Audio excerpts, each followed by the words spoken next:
Hello students, आज की video में हम लोग देखेंगे डस्ट ऑफ स्नो का सेंट्रल आइडिया। इससे पहले हम ये पोएम पढ़ चुके हैं, आप सभी जानते हैं।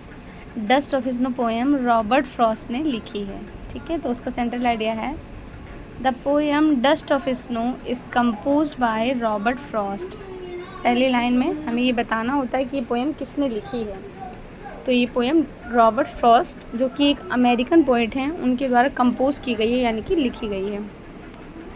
इन दिस पोएम, इस पोएम में the poet wants to convey, poet हमें ये बताना चाहता है दैट कि समटाइम्स सर्टेन मूवमेंट्स और actions which are simple have larger significance. Significance होता है महत्व, यानी कि कभी कभी कोई छोटे छोटे मूवमेंट्स, छोटे छोटे एक्शन भी हमारे लिए बहुत महत्वपूर्ण होते हैं। They can change the mood और लाइफ ऑफ अ पर्सन, यानी कि वो इतने महत्वपूर्ण होते हैं कि किसी की लाइफ को, किसी की मूड को भी चेंज कर सकते हैं।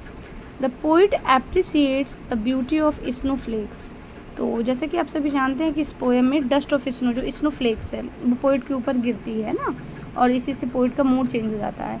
तो पोइट इस ब्यूटी को, स्नो फ्लेक्स की जो ब्यूटी है, जो कि उसके मूड को चेंज कर देती है, उसको एप्रिसिएट करता है, उसकी तारीफ़ करता है। And saved some many precious moments from being wasted away, क्योंकि इस स्नो फ्लेक्स की वजह से ही उसका मूड चेंज हो गया था और उसके दिन का जो प्रीसियस मोमेंट्स हैं वो बर्बाद होने से बच गए थे। इस ब्यूटी को वो एप्रिसिएट्स करता है, जो नेचुरल ब्यूटी है उसको।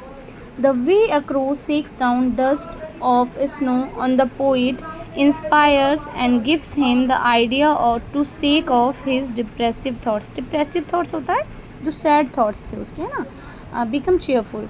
तो जब वो जो क्रो है, जब डस्ट ऑफ स्नो पोइट की, मतलब वो जो पेड़ को शेक करता है और डस्ट ऑफ स्नो पोइट के ऊपर गिरती है, उससे जो उसकी डिप्रेसिव थॉट्स होते हैं, सैड थॉट्स होते हैं, वो शेक ऑफ हो जाते हैं, चले जाते हैं, और वो चेयरफुल हो जाता है, मतलब खुश हो जाता है। एंड डू समथिंग यूज़फुल, क्योंकि अब खुश है तो खुश व्यक्ति जो भी काम करेगा वो अच्छा ही होता है। यानी कि अगर हम कोई काम दुखी होकर करते हैं तो उसका जो आउटकम होता है, उसका परिणाम होता है, उतना अच्छा नहीं होता है।